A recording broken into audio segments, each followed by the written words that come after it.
So our new experiment with the increased fuel costs, we're trying to avoid buying hay.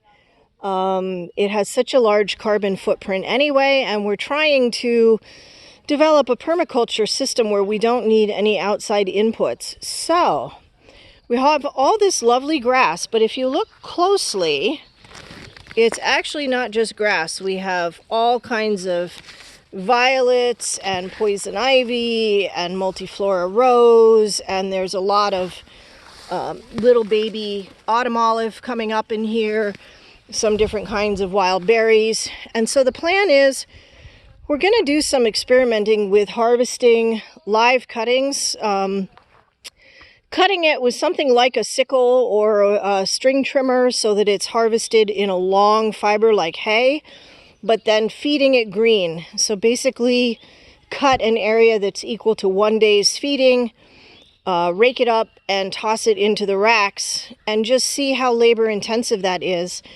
If that works well, then we're also looking into the possibility of making our own hay here on the farm.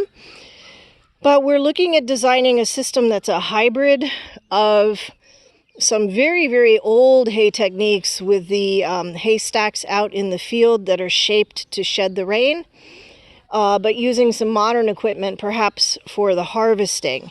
And we're still figuring out what that's all going to look like, because obviously it has to be efficient.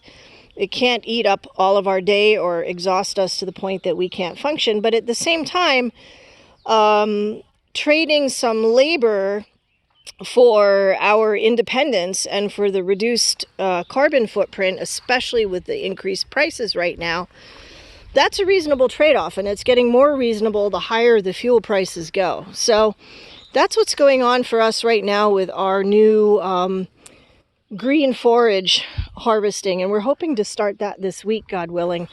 The other thing I wanted to show you is how the rotational pastures are doing. And we're going to hope the fence is turned off here. If not, you're going to hear a yell. But basically, the horses have not been in this field. They're on these runways, which you can see are just loaded with more vegetation than they can eat. But they have not actually been in this pasture since last fall. And this is the kind of regrowth we're getting. It's really encouraging. We'll kind of come on up here and look at it. So we've got some really nice regrowth here.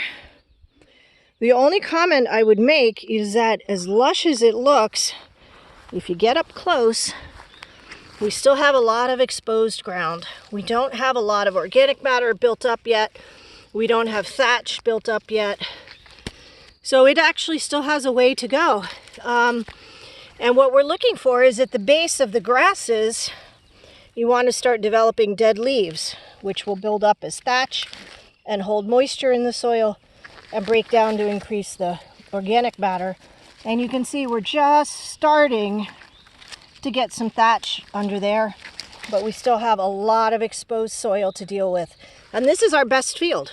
So the process is underway, but it's not there yet. So we're really pleased with how it's going so far, and we will see how it develops.